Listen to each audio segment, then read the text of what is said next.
Anything that you type in the chat box therefore does appear on the recording. It's Sandra's turn and her 10 minutes have just started. Okay, so hello everyone, thank you. I'm going to talk about music, but before I go ahead and share some of my activities with you, I'd like to know if you usually use music in the classroom. Can you just chat away in the chat box, please? Do you use it? Ah, of course we do, don't we? We love music. Okay, so have you used it in this past week? No, Anthony. Oh, you don't know what you're missing. Okay, so I asked the same question to a number of teachers I know. So do you use music in your classroom? And I got multiple answers. I got people who told me that they don't use it, they don't like using it because of lots of different things. But the most common reason was, quite surprisingly, the last one on this list. I'm not being serious enough. So apparently people think that they're not serious enough if they use music.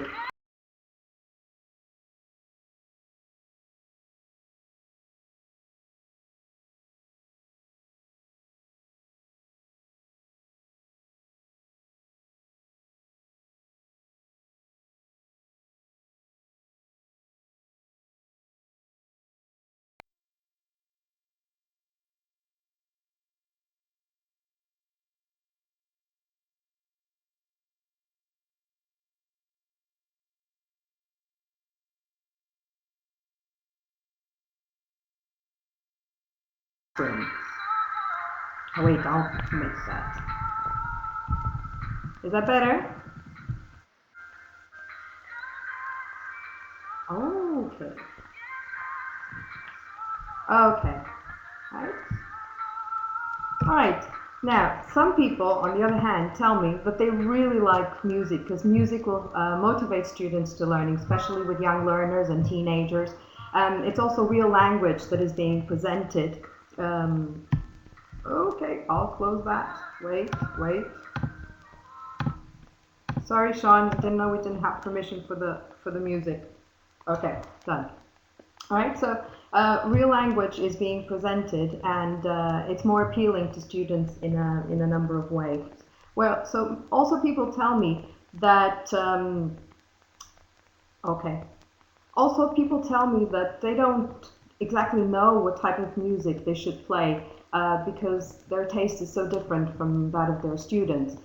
Well, the thing is that you don't really need to have the same taste as your students, and it's quite easy to find music that can be appealing to them.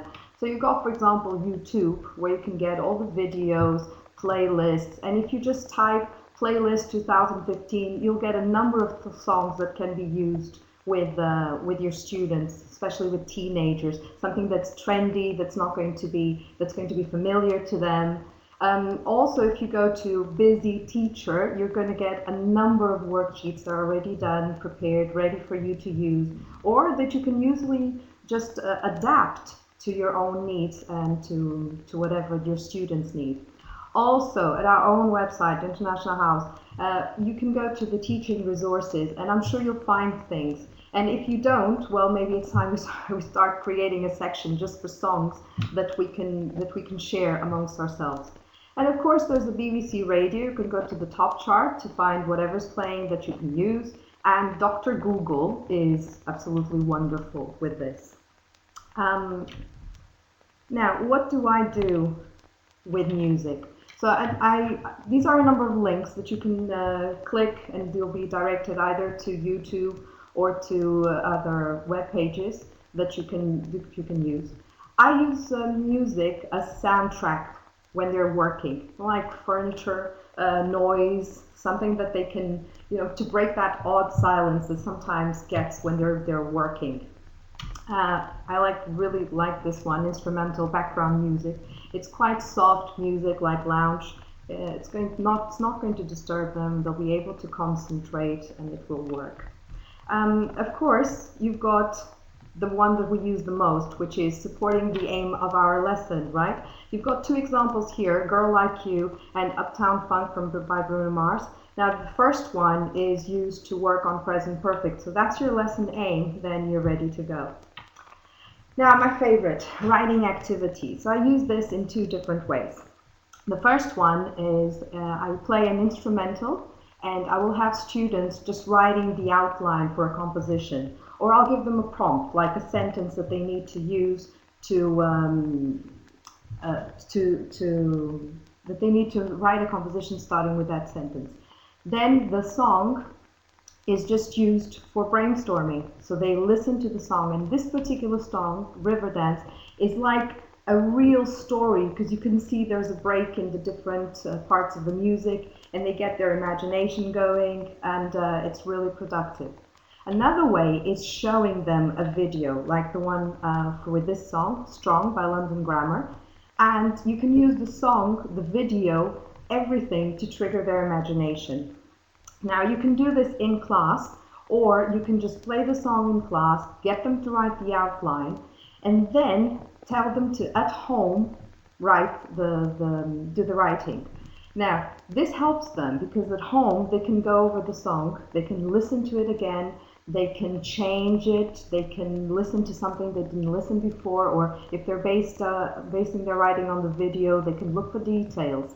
And it's very interesting that the next lesson, you check the different stories and you see how they were, how their imagination was so different, right? How different stories come up. And students really enjoy this. It really gives them a lot of opportunity to be creative. So this is a bit of using music for homework. Of course, someone mentioned in the chat box lyrics training. I'm a fan. I have to tell you, I'm a fan. If you've never been to lyrics training, this is how it works. It's an online game.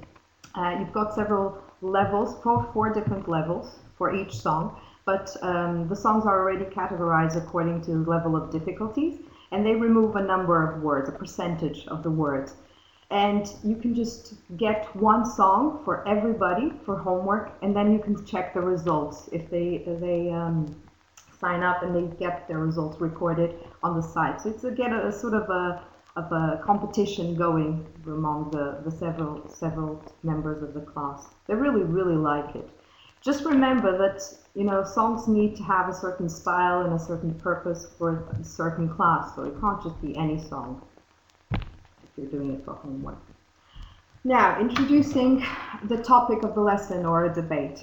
I do this, you can do this either with the song itself or with the video.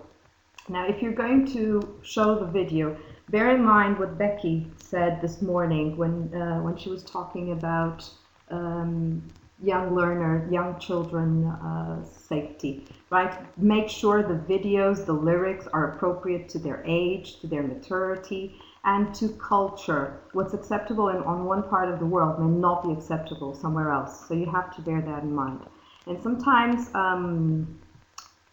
when students are very young, you can have some problems with some parents as well, but nothing too serious. So I like these ones because they introduce topics that you can debate, allow them some time for discussion, and sometimes they just like to talk about the video, which is also good for younger students or weaker students who can use the video as a support for vocabulary, for ideas. Sometimes you introduce a topic, and if you just write the name on the board, people won't come up with anything. And if they have something visual to back themselves, then it's going to make their lives a lot easier. Then, one more. As times. This is how I use music almost in every lesson. I use it as a timer. So instead of saying, you've got 5 minutes to do this, or instead of having the clock, them looking at the clock, I play a song. You've got two examples here. Sorry you can't hear them with me now, but you can click. And the first one is about 4 minutes, the second one is about 8 minutes. If you need more time, you can tell them you've got 2 songs, you've got 3 songs, and you can create your own playlist according to your own classes and to what you need. Remember that students know these songs. So if you go for songs that students know, so they'll have a sense of what the timing is. So they'll know when the song's about to finish. and if they need to finish an exercise. It's also good because, for example, if you're practicing with exam classes, you can tell them that they've got 10 minutes, and then at the end of these 10 minutes, they have to move to another exercise. But if you have it with a song, it will help them understand exactly when they need to change. Then also as a reward, why not, right? We all like music. Most people like music. So if a class went really, really well, why not just do a karaoke activity with them, or let them choose a song, let them choose something they like. Or you can have a song that you've prepared and that you can use for wrapping up your lesson, right? Because they like it and we like it. It's more than fine. So keep calm.